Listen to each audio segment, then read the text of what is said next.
Halo Sobat Podgrass, selamat sore, balik lagi bareng saya Lutfi di kanal podcast KPP Madya Gresik, Inspiratif Solutif. Nah, di sore ini edisi pertama tahun 2026 kita akan membahas sesuatu yang sering bikin orang overthinking ini. Iya, apalagi kalau bukan aturan pajak terbaru. Nah, sore ini saya sudah ditemani oleh penyuluh pajak kita, Mas Adri. Selamat sore, Mas Adri. Selamat sore, teman-teman pajak semuanya. Nah, jadi banyak netizen yang bilang ini, Mas, bahwa sistem pajak kita mulai tahun 2025 kemarin ini sedang bedah total istilahnya ya. Mungkin teman sudah mengenal apa itu Cortex ya. Gimana nih, Mas, menurut Mas Adri? Ya, di tahun 2025 kita sudah dibombardir ya dengan berita-berita yang ada di medsos, dan semua orang mungkin punya pengalaman masing-masing ya, mungkin 1001 cerita lah tentang Cortex ini. Tapi ya, kita sudah melalui itu 1 tahun dan sekarang kita ada di tahun 2026, dan di tahun ini kita ada agenda nih. Agendanya adalah penyampaian SPT tahunan PPH. Nah, khusus untuk orang pribadi, maka seperti biasanya kebanyakan akan memiliki batas waktu untuk menyampaikan di tanggal 31 Maret 2026, Mbak Lutfi. Nah, ini adalah suatu momen yang krusial, dan saat ini adalah pertama kali wajib pajak itu melakukan penyampaian SPT di Cortex. Via Cortex. Nah, di sore hari inilah tema kita untuk membahas itu, karena mungkin wajib pajak belum tahu bahwa ada ketentuan terbaru terkait dengan penyampaian SPT tahun. Betul. Jadi memang kawan pajak ini sudah hadir ketentuan terbaru di Pendidikan Pajak nomor 3 ya, Mas ya. Tahun 2026 masih hangat banget ini. Baru keluar 16 Maret kemarin, teman-teman, tentang tata cara penyampaian, penerimaan dan pengolahan SPT. Nah, tanggal 31 Maret ini sepertinya merupakan tanggal keramat ini, Mas Adri, karena selain batas waktu penyampaian SPT tahunan pribadi, juga merupakan batas waktu penyampaian norma NPPN, kemudian ada juga batas waktu pelaporan laporan realisasi atas dividen dan repatriasi PPS. Nah, realisasi investasi. Program pengungkapan sukarela. Betul sekali. Ini adalah tanggal di mana semuanya dimampatkan menjadi batas waktu untuk orang pribadi menyampaikan laporan-laporan tadi. Tidak kurang dari 4 jenis laporan yang mungkin harus disampaikan oleh orang pribadi dalam melaksanakan kewajiban perpajakannya. Jadi ini adalah tanggal yang sangat penuh, sangat sibuk ya untuk agenda perpajakan orang pribadi. Nah, berkaitan dengan tadi, Mas, pelaporan SPT tahunan. Jadi di tengah overwhelming teman-teman mau melapor SPT ini kan ada ketentuan terbaru tadi ya, per 3 tahun 2026. Sebetulnya ini lumayan banyak yang diatur di situ ya, Mas ya. Nah, ini kita coba akan membahas poin-poin pentingnya gitu ya, yang wajib diketahui oleh kawan pajak. Nah, yang pertama, Mas Adri, ini mengenai ada SPT 1 tahun pajak dan SPT bagian tahun pajak. Nah, bagi kawan pajak yang tahun-tahun sebelumnya sudah pernah melaporkan SPT ini, kita yakin pasti di tahun sebelumnya pas masih menyampaikan via DJP online nih, Mas Adri, itu cuma ada satu pilihan gitu ya. Sebelumnya kita cuma mengenal SPT tahun 2023, 2024. Nah, begitu kita mau lapor SPT tahunan 2025, bagi kawan pajak yang mungkin sudah pernah create konsep mau lapor SPT tahunan via Cortex, saya yakin ini sudah pada lapor ini, atau mungkin yang baru create konsep itu kok di situ ada 1 tahun pajak, ada bagian tahun pajak. Lah ini baru ya, Mas Adri. Mungkin bisa di brainstorming ke teman-teman nih apa yang dimaksud dengan 1 tahun pajak dan bagian tahun pajak. Memang di sistem Cortex yang baru ini berbeda dengan sistem yang lama ya, itu di legacy atau di DJP online ya, teman-teman. Nah, di Cortex ini ketika teman-teman mau bikin konsep SPT itu ada bagian tahun pajak dan ada pilihan untuk 1 tahun pajak. Di sini mungkin teman-teman bingung, mana yang harus saya pilih? Nah, kalau ada yang sudah memilih 1 bagian tahun pajak atau bagian tahun pajak, maka harus diperhatikan bahwa ada perbedaan antara pilihan bagian tahun pajak dan 1 tahun pajak penuh. Kalau untuk bagian tahun pajak sebenarnya itu hanya diperuntukkan untuk wajib pajak, yang kewajiban subjektifnya itu ada di dalam tahun pajak atau di tengah-tengah tahun pajak. Misal contohnya ini Mbak, ada ekspatriat nih, Mr. A itu ya.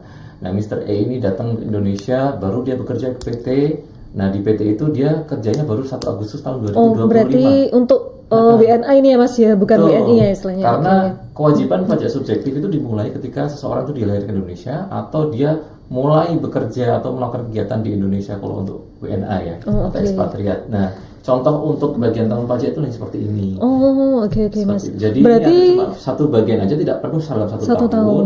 Jadi mulainya di tengah-tengah, baru nanti sampai dengan Desember. Nah, ini yang dimakan dengan bagian tahun pajak. Berarti ini untuk mengakomodir ya, berarti mengakomodir yang itu tadi ya, warga negara asing atau ekspatriat ya Mas, yang dulu mungkin belum ada di tahun pajak sebelumnya ya. Nah, ini berarti bagi warlock masyarakat Indonesia pada umumnya, nanti kawan pajak pilih yang 1 tahun pajak aja. Betul gitu ya Mas. Jangan sampai pilih yang bagian tahun pajak. Nah, kalau sudah terlanjur gimana Mas Andri? Itu agak susah. Kenapa? Karena dengan wajib pajak itu yang seharusnya dia memilih 1 tahun penuh, tapi ternyata dia terpilih yang bagian tahun pajak, dan dia sudah melaporkan, kemudian dia sudah mensubmit SPT-nya, maka SPT dan berhasil itu, gitu ya, disubmit dan berhasil. Dia tidak akan bisa melaporkan untuk yang 1 tahun pajak. Oke, ternyata setelah gitu terlanjur submit terus baru ngeh, kok tadi saya kayaknya milihnya bukan yang 1 tahun ya, ternyata dia yang bagian tahun gitu ya. Dan perhitungan pajaknya bakalan beda, akan ada perbedaan yang signifikan di situ, karena di sini penghasilan itu kan dihitungnya 1 tahun penuh, sedangkan di bagian tahun pajak dia hanya sebagian aja, dan itu akan mempengaruhi hitungan pajak. Nah, kalau memang sudah benar-benar tersubmit ya, dan ini sudah terlapor, dapat bukti penerima elektroniknya, maka kawan pajak bisa bersurat ya ke kantor pajak tempat dia terdaftar untuk meminta penghapusan data itu, sehingga nanti data penyampaian itu bisa dihilangkan dari sistem dan wajib pajak bisa kembali menyampaikan untuk yang 1 tahun. 1 tahun. Oke. Nah, berkaitan dengan tadi nyambung juga gitu Mas. Ini misalkan ternyata tadi bagian salah ngeklik bagian tahun pajak sudah mepet nih tanggal 31. Ini kalau menunggu mau lapor 1 tahun gitu kan nanti kemungkinan terlambat gitu ya Mas. Nah, di part 3 ini juga membahas mengenai perpanjangan jangka waktu penyampaian SPT. Betul sekali. Nah, ada juga salah satu aspek yang dibahas dalam PER ini. Jadi sebenarnya PER ini sudah pernah diatur di tahun 2019 Bapak Ibu atau teman-teman pajak ya. Hanya saja dengan adanya implementasi Cortex di tahun 2026 ini, yang mana penyampaian SPT tahunan pertama kali untuk orang pribadi di Cortex ini diatur, juga untuk badan ya, maka perlu kita terbitkan ulang dengan pengaturan yang lebih cocok terhadap sistem Cortex yang baru ini. Dan salah satu aspek ini adalah tentang perpanjangan penyampaian atau jangka waktu penyampaian SPT. Nah, untuk orang pribadi ini khususnya, ini bisa diajukan dan akan diberikan maksimum 2 bulan ini, Mbak. Oke, berarti kalau misalkan paling lambat ya 31 Maret mundur ke akhir Mei gitu. Betul, ya? Bisa sampai akhir Mei. Tetapi juga wajib pajak bisa memperkirakan sendiri. Mungkin dia saya bisa nih akhir April aja. Nah, maka dalam penyampaian pemberitahuan perpanjangan itu bisa menentukan sampai dengan 30 April aja. Nah, tapi ini ada syaratnya, tidak semua wajib pajak itu bisa meminta perpanjangan jangka waktu tadi. Oke, kalau misalkan ini saya anggap aja karyawan atau pegawai perusahaan gitu Mas, itu apakah masih ada kemungkinan nih saya bermohon perpanjangan jangka waktu biar nggak terlambat di 31 Maret tadi gitu Mas?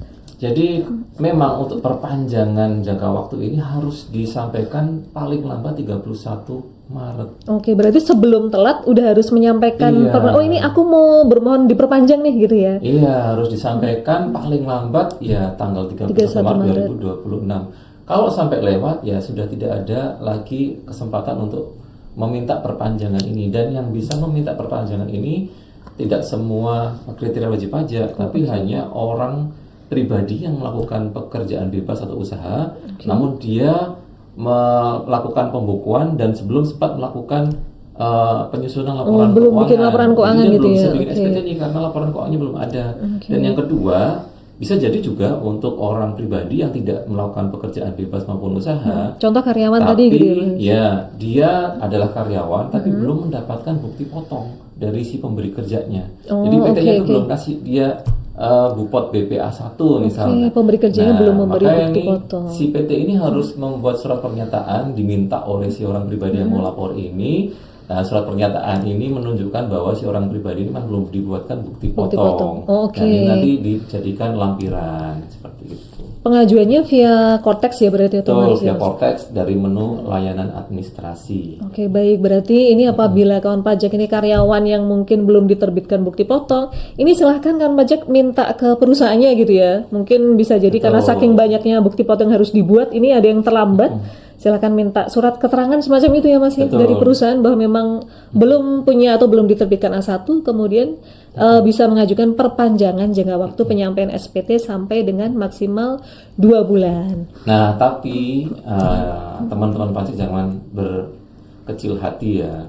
Karena meskipun itu sudah sangat mepet dengan jangka waktu akhir untuk penyampaian SPT tahunan PPh orang pribadi, namun kita ada breaking news bahwa kita di tahun 2026 ini ada kebijakan untuk memperpanjang jangka waktu, tapi itu hanya khusus untuk SPT tahunan PPh orang pribadi. Nah, bentuk perpanjangannya ini bukan terus batas waktunya ini diperpanjang menjadi kapan seperti itu tidak, tetapi lebih kepada apabila terlambat menyampaikan SPT tahunan, maka tidak dikenakan sanksi administratif, baik berupa denda karena telat pelaporannya ataupun bunga karena keterlambatan bayarnya. Dan ini baru aja diterbitkan oleh DJP ya dalam dalam CAP ya, atau keputusan Dirjen Pajak nomor 55 tahun 2026 di tanggal 27 Maret tahun 2026. Dan isi dari kebijakan ini adalah memberikan kelonggaran atau relaksasi.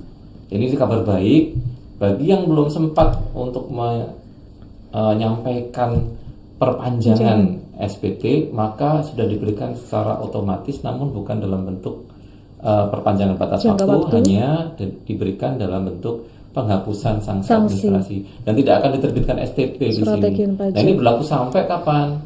Sampai 30 April, jadi 1 bulan setelah 31 Maret tahun 2026 ini.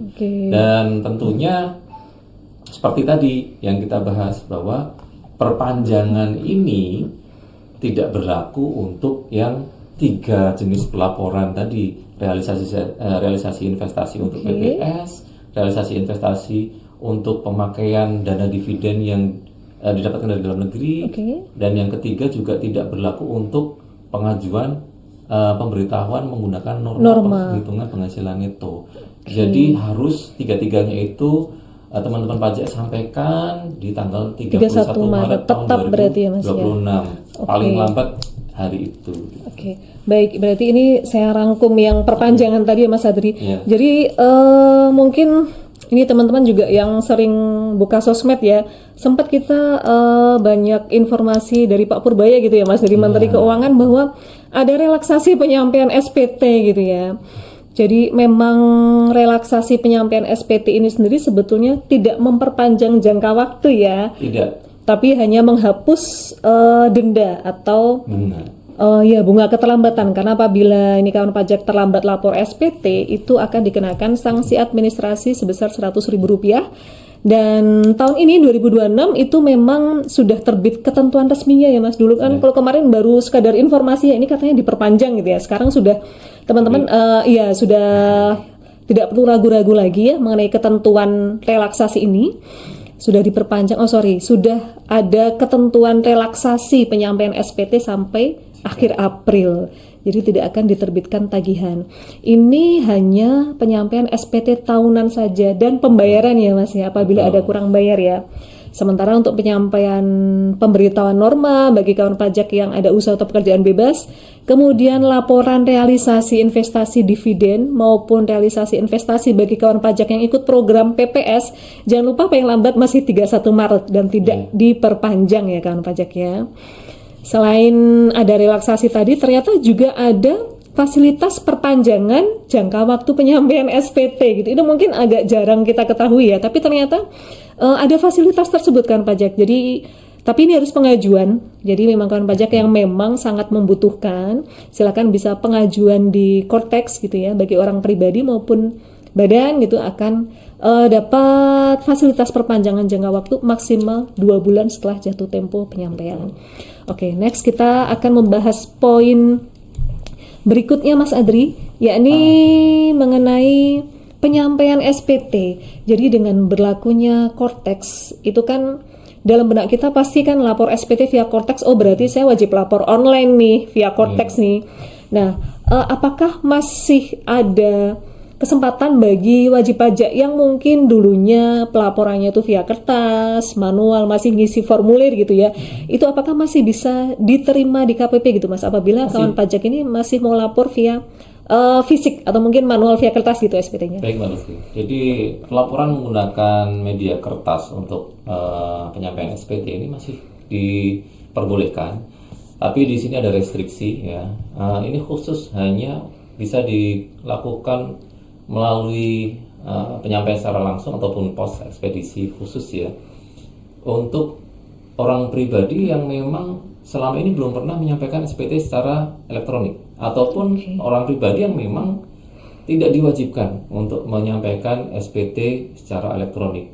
Jadi tidak semua wajib pajak ini bisa menyampaikan SPT dengan bentuk kertas. Dan kalaupun itu sudah disampaikan atau mau disampaikan, nah ini bisa disampaikan ke KPP manapun, ini borderless. Artinya wajib pajak tinggal cari KPP terdekat aja, dan dia langsung datang KPP itu, mungkin bisa dipandu di situ untuk melakukan pengisian dan penyampaiannya. Dan apabila nanti ini sudah lengkap terisi, maka ketika nanti misal ada kurang bayar ataupun status SPT ini ada kekurangan pajak yang harus dibayar kemudian, maka ini harus dilakukan pelunasan dengan kode deposit 200. Jadi nanti ini akan menjadi lampiran bagi SPT kertas tersebut dan akan diberikan tanda terima SPT. Namun tentunya SPT ini tidak diproses oleh KPP yang bersangkutan tadi, KPP terdekat tadi, namun akan dikirimkan ke unit pengolahan data internal kita. Oke, berarti jadi, ini hanya untuk membantu wajib pajak bisa dapat atau bisa lapor ke KPP terdekat di mana, di kota di mana dia berada gitu ya Mas. Oke. Kalau wajib pajak yang selama ini udah pakai Cortex, udah pakai DJP online, ya sudah nggak bisa lagi ya lapor via kertas ya. Belum pernah sama sekali bisa menyampaikan dengan bentuk kertas tadi. Hanya saja nanti ketika diteliti oleh unit pengolahan data tadi dan ditemukan adanya ketidaksesuaian dalam ketentuan yang berlaku, misal tanda tangannya nggak ada, atau misal atau lupa lampirannya gitu ya, ada dia pakai kuasa tapi suatu kuasa tidak dilampirkan seperti itu, maka itu akan dianggap sebagai SPT yang tidak disampaikan dan akan disurati nanti. Itu. Berarti tetap memang sebaiknya kawan pajak ini melaporkan SPT via Cortex ya. Pengecualian aja, namun memang DJP masih memberi fasilitas gitu ya Mas ya bagi wajib pajak yang mungkin masih ingin melaporkan via kertas. Baik, apakah semua wajib pajak yang ber-NPWP ini Mas memang wajib lapor SPT sih sebetulnya ya, atau mungkin sebetulnya ada ketentuan pengecualian gitu Mas Adri? Masih ada, jadi tidak semua wajib pajak itu wajib untuk menyampaikan laporan SPT. Ada beberapa wajib pajak yang dikecualikan dari penyampaian SPT tahunan. Contohnya di sini ada 2 ya. Yang pertama itu adalah wajib pajak orang pribadi yang melakukan usaha atau pekerjaan bebas tapi penghasilannya berada di bawah PTKP.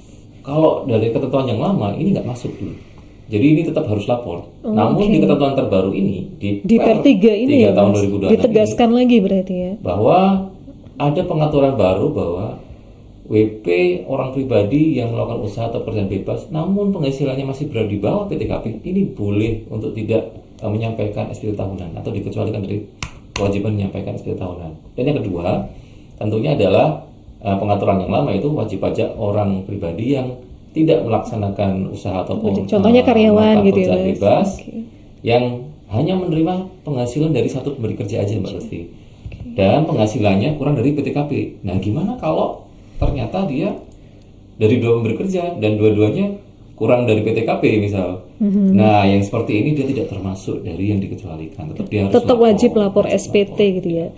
Ya, bagi kawan pajak PTKP itu mungkin kalau ada yang mungkin belum ngeh penghasilan tidak kena pajak ya teman-teman ya. Jadi ini status menikah kemudian ada jumlah tanggungan atau anak yang ditanggung, ini menentukan status PTKP tadi.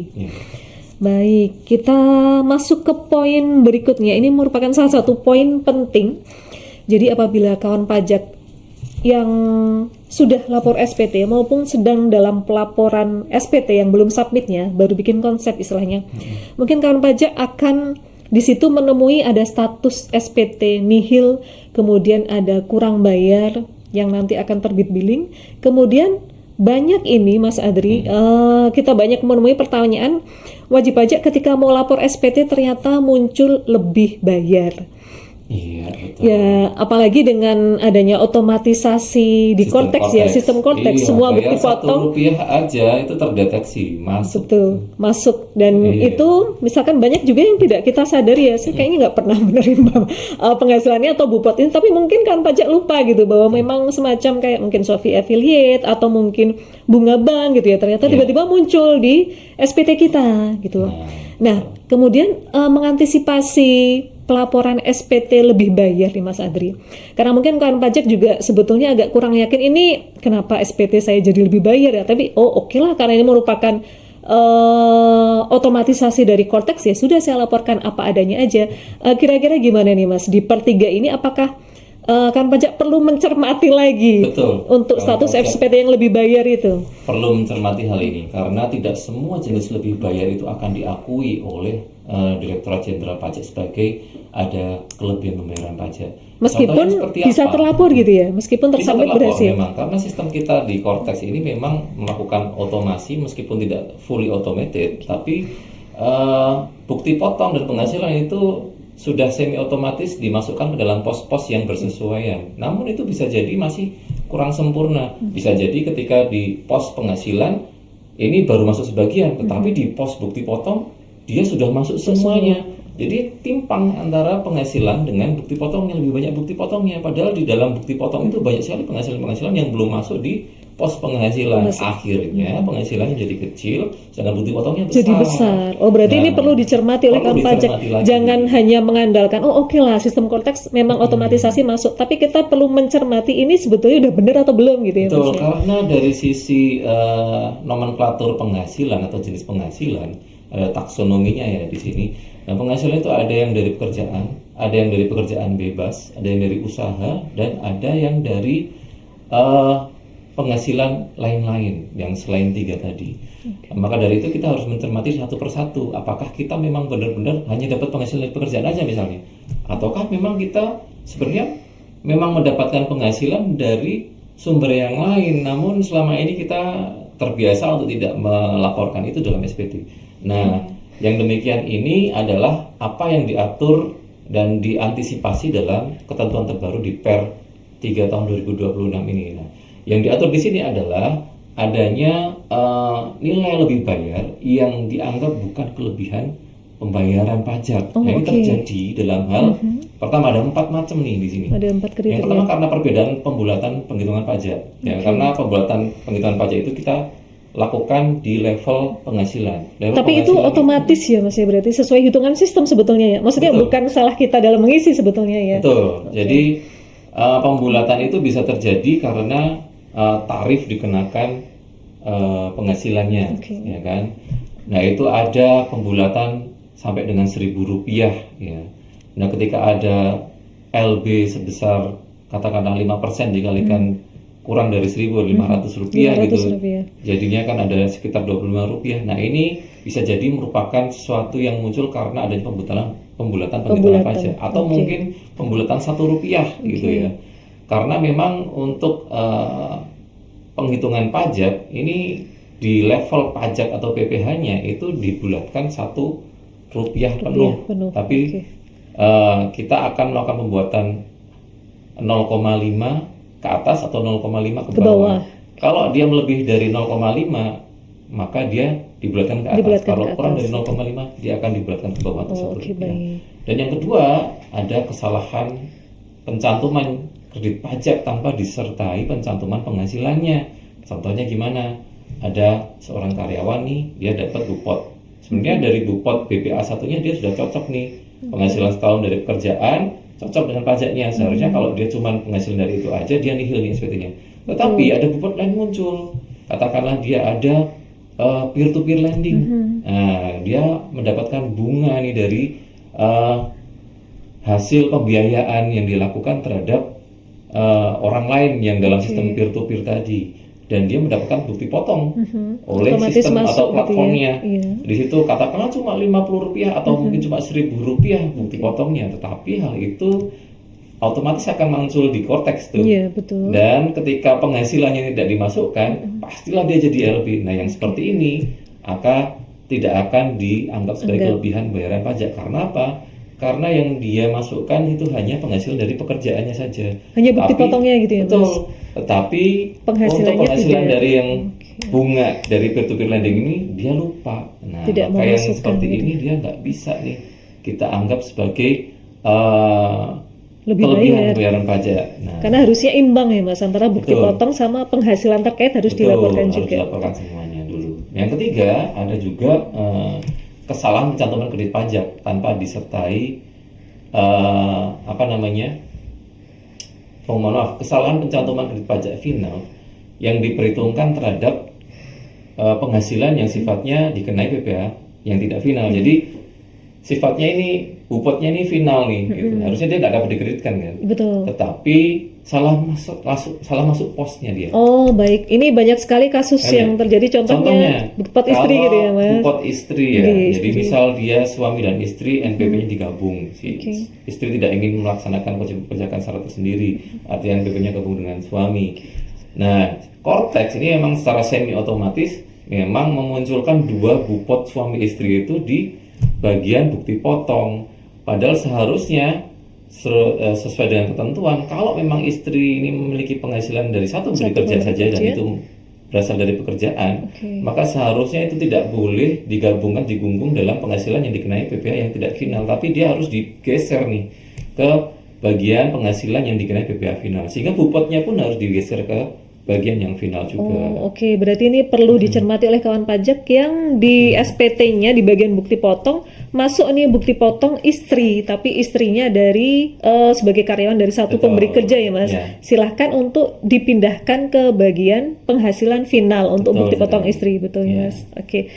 Karena ini bisa jadi ini salah satu penyebab Lebih jadi bayar. SPT lebih bayar gitu ya. Karena penghasilan istri sudah dimasukkan ke final nih, jadi sudah dihapus nih dari bagian penghasilan dari pekerjaan, tapi bupotnya masih nyantol Masih nyantol di situ. ya pasti jadi lebih bayar gitu. Baik. Kemudian yang terakhir ada untuk kalangan PNS, TNI, Polri. Nah, kami orang pajak ini juga PNS ya. Nah, ini kami yang dimaksud di sini. Jadi apabila seorang PNS, TNI atau Polri atau pensiunannya itu menerima penghasilan yang keseluruhannya itu bersumber dari APBD atau BPN, maka ketika dia ngitung di SPT, katakanlah ada perbedaan PTKP nih, ketika dipotong dia PTKP-nya TK 0 atau tidak Belum kawin gitu ya, statusnya tanggungan 0 tanpa sehingga tanggungan. potongannya gede gitu. Ketika dia lapor SPT, loh saya kan sudah menikah, Sudah nikah. ini Anak masalah sudah bendahara. satu. Salah bendahara nih Oke. yang Kenapa? melakukan pemotongan tapi nggak konfirmasi dulu nih Iya. PTKP-nya apa. Nah, kalau kayak gitu Ternyata gimana, Mas Hendri? K0, Iya. dia sudah menikah sejak sebelum tahun 2025 kemarin. Tapi bendaharanya mungkin di situ masih memotongnya tidak kawin, nganggap statusnya Betul. gitu ya. Akhirnya perhitungan pajaknya Jadi beda. timpang. Oke. Pastilah lebih kecil penghitungan pajak yang di SPT, SPT.